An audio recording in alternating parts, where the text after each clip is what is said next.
a world where we have everything and it's still not enough, we're often left wondering, is this really it? Deep inside, you know there's more to life. You're ready to leave behind the old push your way through and claim the deeper, more meaningful life that's calling you.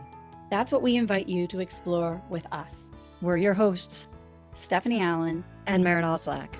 And this is the Soulful Leader Podcast. Yay! Hi, welcome to the Soulful Leader Podcast. This is Stephanie. I'm here with Maren, and I'm going to start with a question because have you ever had something or someone that just irritated the living daylights out of you?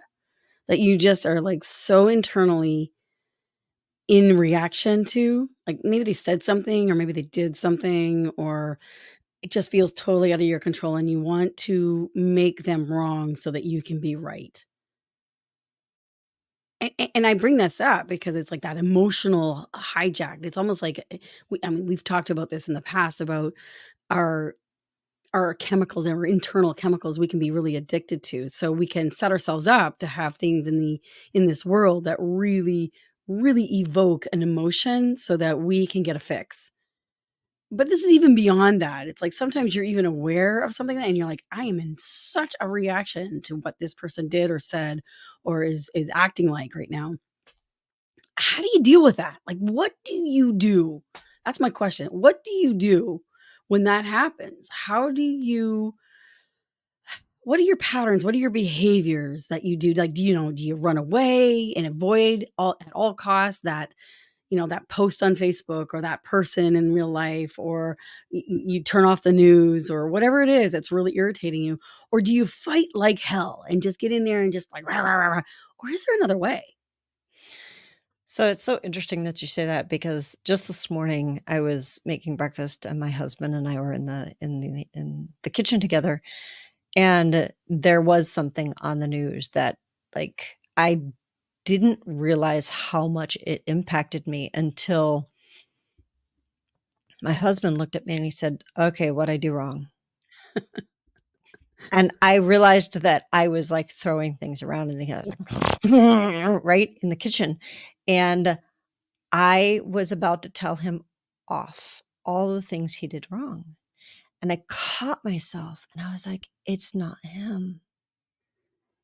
And it was so easy for me to transfer those emotions from what I heard on the news because it was so subliminal of like I didn't realize that there was this thing going on in the background because the TV is just kind of going on in the background, and it caught my attention. Then all of a sudden, it's like, what did I do wrong? Uh-oh. And I was like, oh my gosh. So for me, I really had to stop because I had both of those reactions that you were just talking about. Mhm. I wanted to rail, I wanted to blame, and it turns out I wanted to rail and blame because the person on the news wasn't right there. I couldn't do something about that. I wanted to, take it out on my husband. 'Cause It became he a was the closest projectile thing that you could projectile, hurl right? something at, yeah. And you know what? There's plenty of things, if you've ever been in a long-term relationship, there's plenty of things that I could have beaten him up about. And I would have been, I could Mhm. have found all the reasons to be right about every single one of those. And I stopped, which I was pretty proud of myself for. That I stopped. I didn't let that train go down that road. And to go to your other point of do you run away? Then I ran away.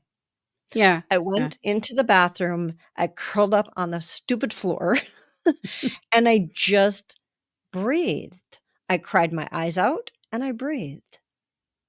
And so there is that, like, the emotional hijacking is real Mhm.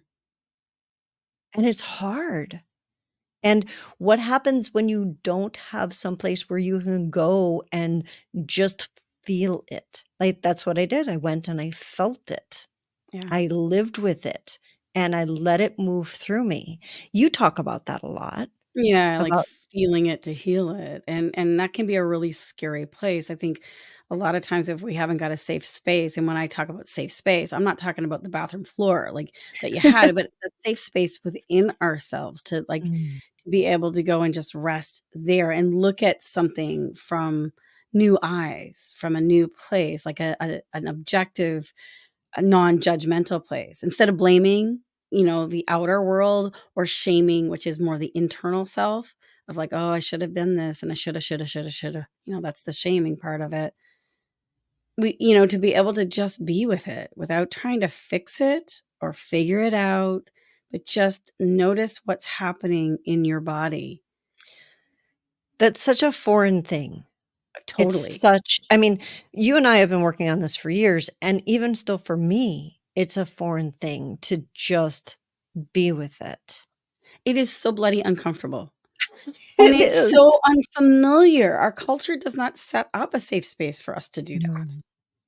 No, it's like people want an instant so here's part of the reason that I went away was because I knew in that moment I was not gonna be able to have a rational, productive conversation with my husband about what was going on and that it wasn't him, that it was the new whatever, right? Like, it just I was already emotionally hijacked. So, I needed to go away and create space. And like you said, yes, I was able to do it physically because I Mhm. was able to separate myself and go into the bathroom, et cetera, et cetera. More importantly, I was able to do it internally for myself. I've taken the time to create a safe environment for myself. So I knew where I could go inside of myself to do that. I also allowed myself the time and the energy to not even have to do that, to just feel like crap. Yeah, I'm gonna take this a little deeper in the way of understanding that, because there's I think of what's called the drama triangle, Hmm. which is pretty much every Hollywood movie is based on. There's a victim, because this victim has been victimized by this violator, and we need a rescuer to come in to make it a happily ever after, the end kind of story, right? Right. And that's kind of the dance of the Hollywood films. But we It's we tend to all live that. literature Oh yeah, too. I all mean, literature, that's like the hero's right. journey, all those different things that we talk about. But how do we internalize that? Because we can go in and we might in the moment feel victimized by hearing what we're hearing on the news, or from a relationship that we're having a conversation with. We take it Or from a personally. boss. Exactly. We take it personally. We're like, oh my God, I am such a victim right now, and you're my violator. And we look outside ourselves for something, like a system or someone, in power to rescue us. And this is the drama triangle. This is actually a trauma. Like, to be able to feel it and heal it, we have to be able to even recognize that actually all three parts of us are inside of ourselves. Mm, So if we can create some space, well, how do we do that?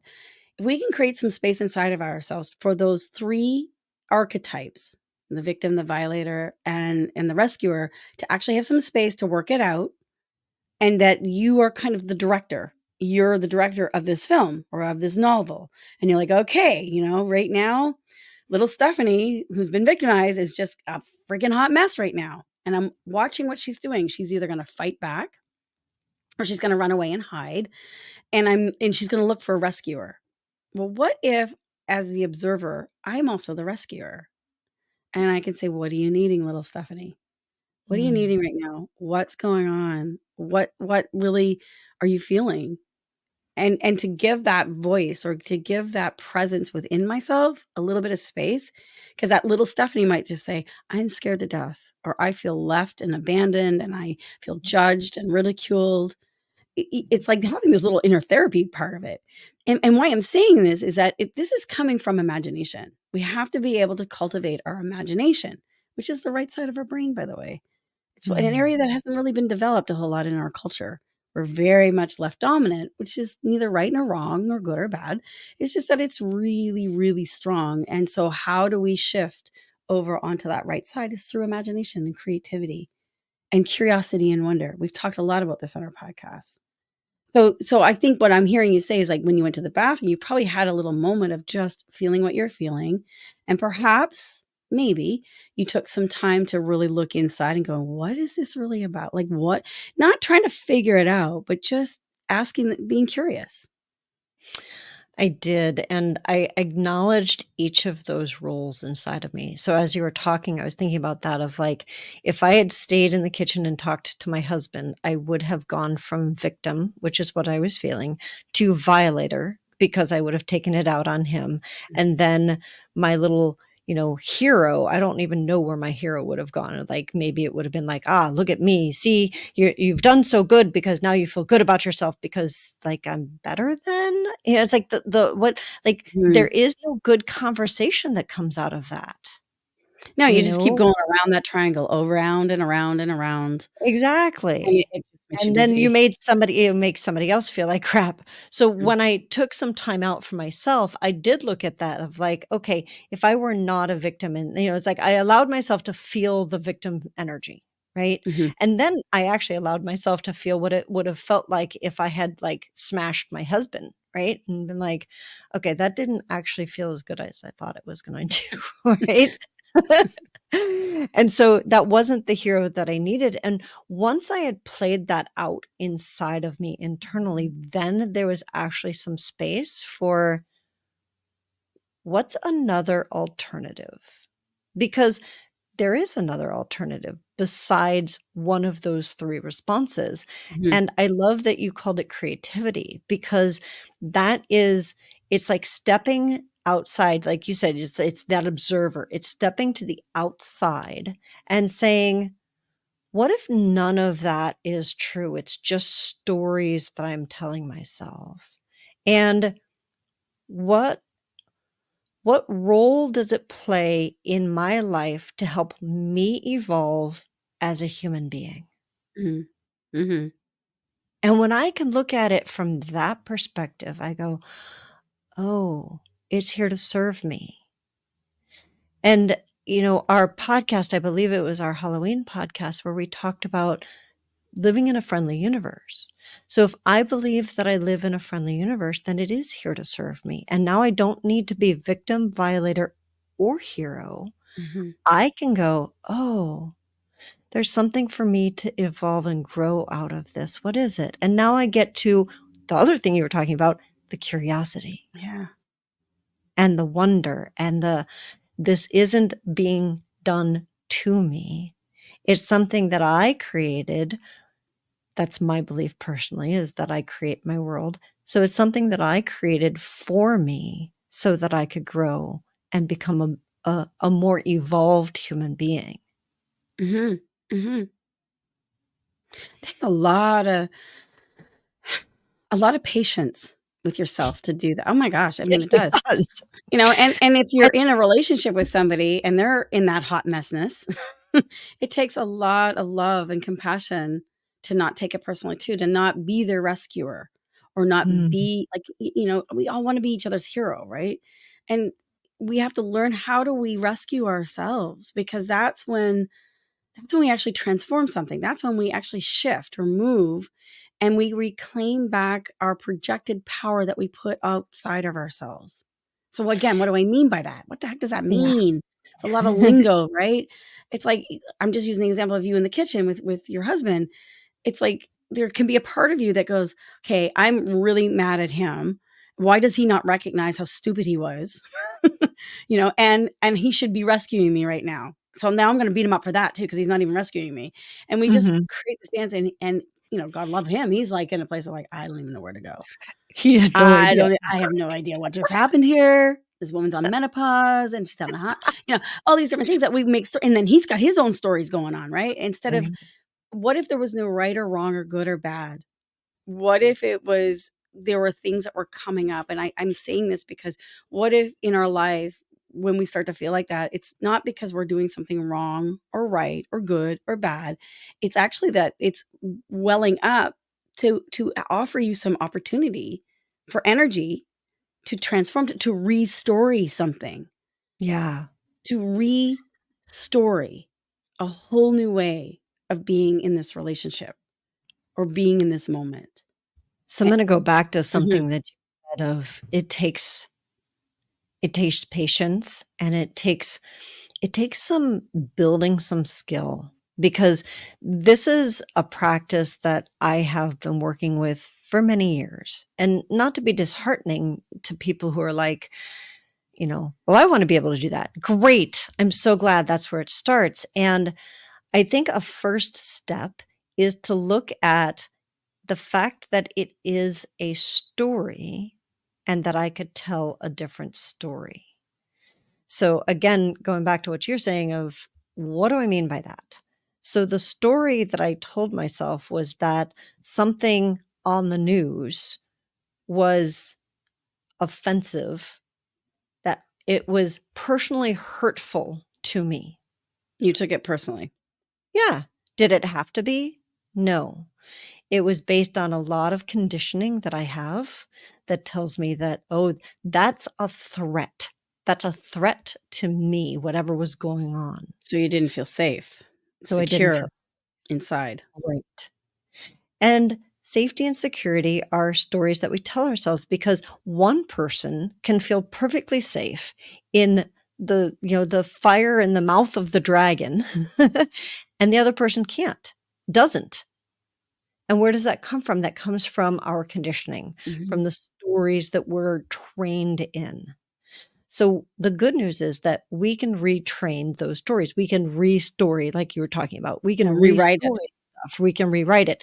It does take practice. So one of the practices that Mhm. I have is that I do regularly, meaning that probably several days a week, I actually take stories in my life that I tell myself and I look at what are 5 other stories that I could tell about that thing, So right? you come up with different versions, like 5 different versions I do. of that So story. an Whether they're example true or is not, it doesn't matter. You're just matter letting to me. yourself creatively come up with 5 different versions of Yeah. possibility. Okay, cool. Like you said that the healing comes oftentimes, like healing comes from the right side of our brain, Mhm. which is we engage that through imagination and creativity. So if I, like say for example, I want to reach 3 clients this week and I didn't. So the story that I tell myself is that I'm not good enough and I beat myself up or whatever the story is. That's one story, right? So a different story might be that there's somebody else that I was meant to reach than those 3 clients.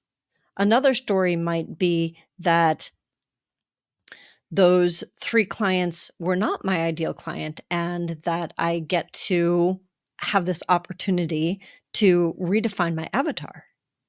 It might be, like so that's where and sometimes I get stuck and I'm like, Mhm. "I can't think of another story." That's a great opportunity to then maybe ask somebody else, like, "If this had happened to you, Yeah. what would you how would you have responded to it? What's a story that you would tell about it?" So I play, and you know what? Mhm. It has given me that's one of the things that I miss in my life as an adult is play. So it sounds like a strange place to play, but it's been really powerful for me. And it's Mhm. given me the space and the training and the skill set to be able to tell a different story when I'm caught, when in the like, you started the whole conversation with, "What do you do?" Yeah. What do you do when you're caught in that emotional runaway train? I stop, I breathe into it, I feel what I need to feel, and then I restory. It's like when you're on fire. Stop, drop, and roll. Stop, drop, and It's like you're on restory. fire right now. It's a hot mess. It's burning. It's a burning house. Stop right now. Stop everything. Just stop Yeah, and go inside. It's not about running away. It's like you're going inside and checking inside. What is the story that I'm telling myself that is creating this emotional runaway tray? yeah. And it's not just one story. There could be many stories in there. And like I like what you're saying is like now can I allow my curiosity and my imagination to create 5 new stories about that? I'm not attached to any of them and they're not about being right or wrong or good or bad. It's just cultivating a creativity, a restoration. And then you can look at those stories and go, now which one lifts me up? Not Mm, makes me in a reaction or a fight, but what really calls to me the most loving, most beautiful, not just for me, but for everyone? What would be the most beautiful, higher story that I could tell and live into. That is the practice. Look, it sounds easy. I know you're all like, "Oh, yeah, that sounds," but I think maybe some of you might be saying that, "That's like, I freaking don't even know where to start." And Right. that's because in the right side of the brain, when we talk about healing, we haven't developed that part to be able Mm-mm. to listen, to go in and be imaginative. I mean, yes, we're being imaginative because we're putting all our energy into that fight or flight one.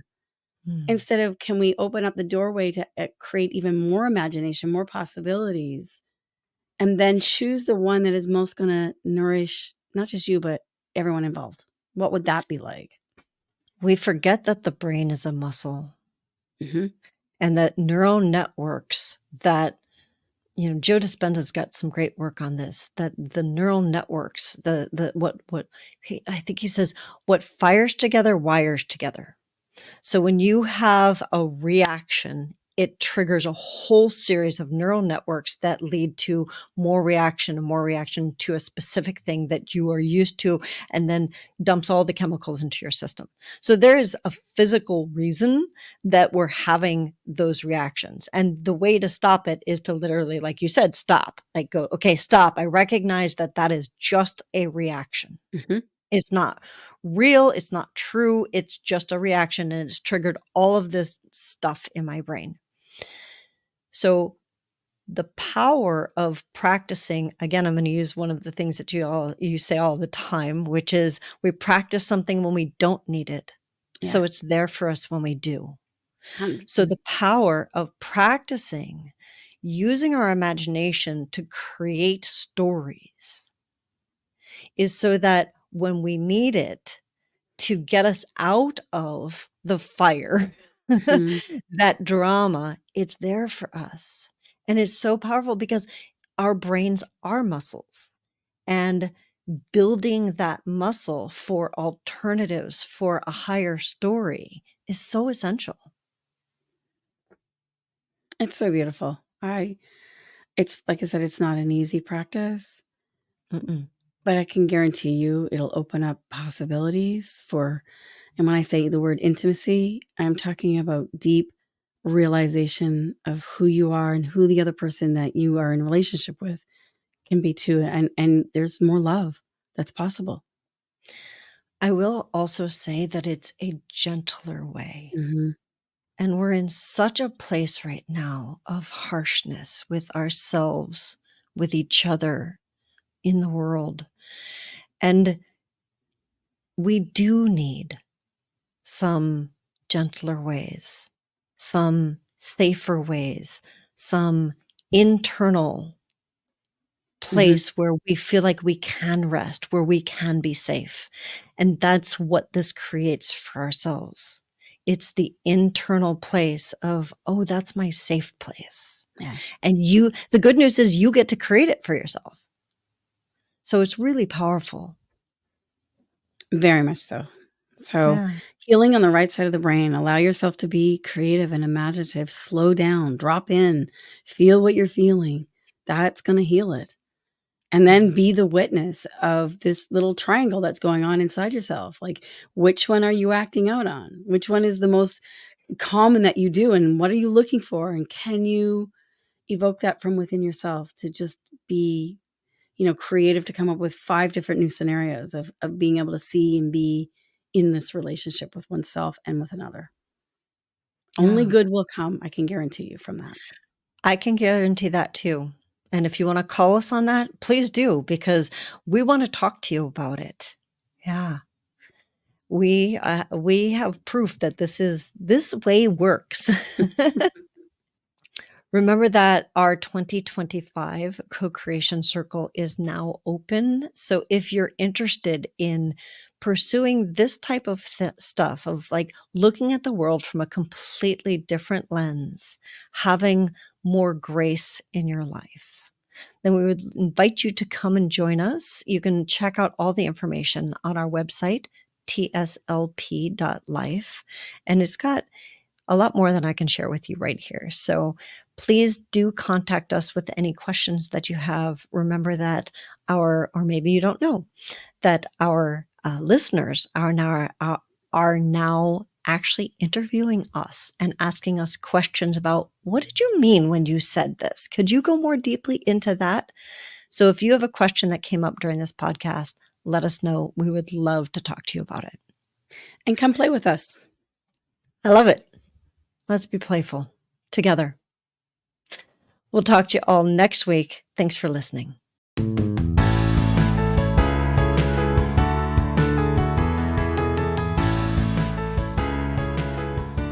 And that wraps up another episode of the Soulful Leader podcast with your hosts, Stephanie Allen and Maren Oslack.